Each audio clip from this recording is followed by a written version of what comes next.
to an author who wrote a riveting self-help book titled The Greatness in You. Now, the book gives an insight into how we can reach and unleash full potential. It also highlights the 14 key principles on discovering who you are while on a path to finding who you are meant to be. Now, joining us in studios, of course, the author, Seanaphoka Tsapi. Good morning. Welcome to Morning Live. Thank you very much, Lebo. Let's talk about what inspired you to write this book.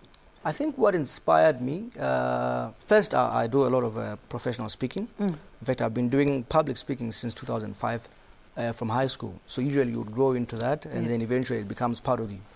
But then 2 years ago, my mentor, Adolf Kesner, is also a professional speaker.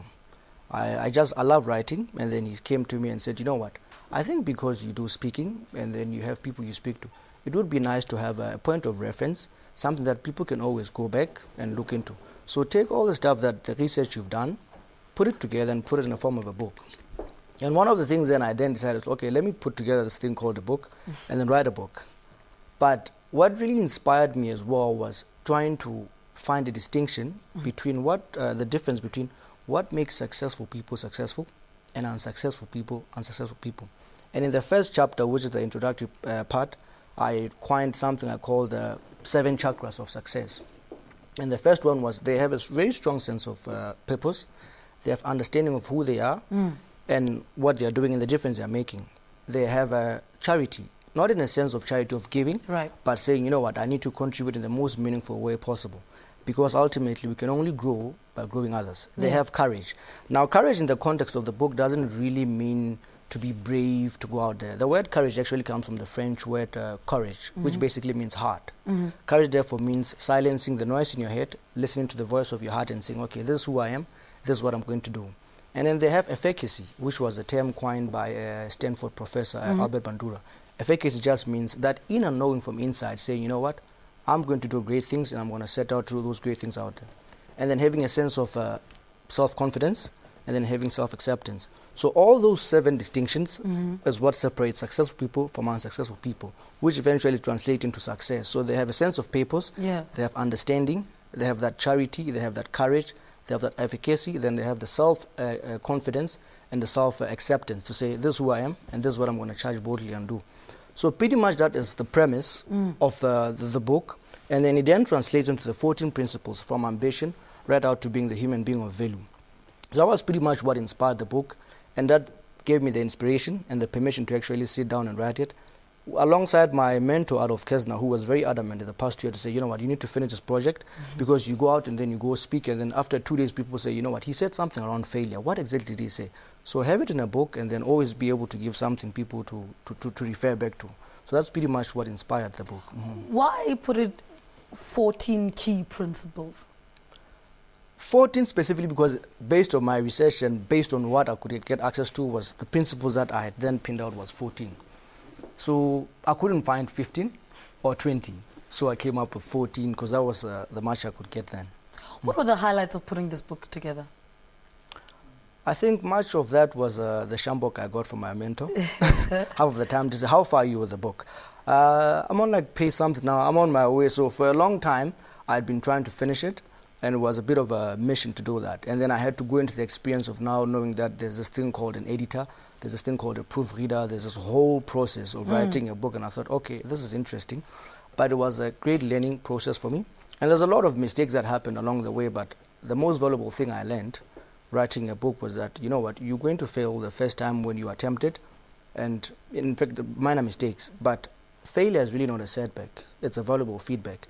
And it's something that I took out of writing a book. Because what that means that every time you make a mistake and then you learn from that mistake, you transform it into a very valuable lesson learned. And then you can take that lesson and then you can either turn it into an opportunity or a new possibility. So it's been a very great learning experience, writing a book, and most importantly, sharing that value to other people, being able to translate that value to other people and share it and then help others grow.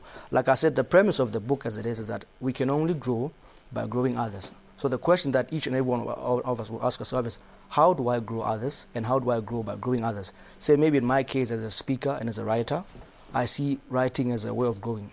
Lebo as a presenter, it's how we grow people because we are all here for the sake of each other at the end of the day. Now, you know, in the intro I read, it says here, 14 key principles of discovering who you are while you're on the path of finding who you are meant to be. Dissect that for us. There's a difference between, I think, in most cases, who we really are and who we think we are.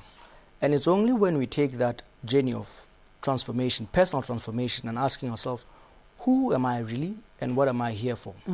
And ultimately realizing that we're really here for the sake of others. And then saying, okay, now that this person I think I am, and this person I'm supposed to be, in most cases we find that who you really are supposed to be translates to your passion. And then you say, okay, to find that who I really am, let me first find what am I passionate about. And then take that passion and then translate it into a purpose, saying, okay, now that I've discovered what am I passionate about, let me then find out how can I make a meaningful contribution in other people's life through it. Then it becomes a purpose. Then once you've discovered what purpose, then you say, okay, how can I earn a living doing this? Then it becomes a profession. So you then have a three-step alignment, saying I have a passion, I translate to a purpose, then it becomes a profession. In most cases, what I had discovered in my research was that successful people, in fact, most entrepreneurs, they build their business around their passion.